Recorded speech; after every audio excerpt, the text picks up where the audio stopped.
ஜல்லிக்கட்டுக்கு விதிக்கப்பட்ட தடையை நீக்க வலியுறுத்தி வரும் 17ஆம் தேதி மக்கள் நல கூட்டணி சார்பில் மதுரையில் உண்ணாவிரத போராட்டம் நடைபெறும் என்று மதிமுக பொதுச் செயலாளர் வைகோ தெரிவித்துள்ளார். மக்கள் நல கூட்டணியின் மாநாடு வரும் 26ஆம் தேதி மதுரையில் நடைபெறவுள்ளது. மாநாடு நடைபெற இருக்கும் ஒத்தக்கடை பகுதியில் பந்தல் அமைக்கும் பணிகளை மதிமுக பொதுச் செயலாளர் வைகோ இன்று பார்வையிட்டார்.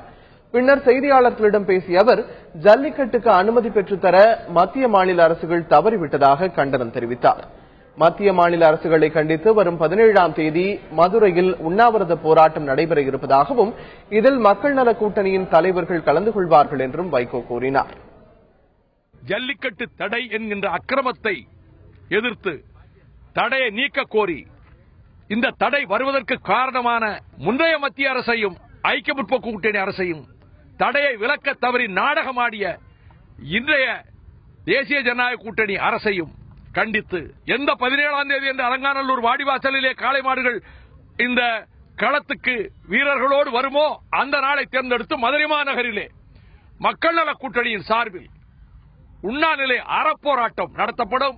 அதிலே மக்கள் நல கூட்டணியின் தலைவர்களும் தோழர்களும் பெருமளவிலே கலந்து கொள்வார்கள்.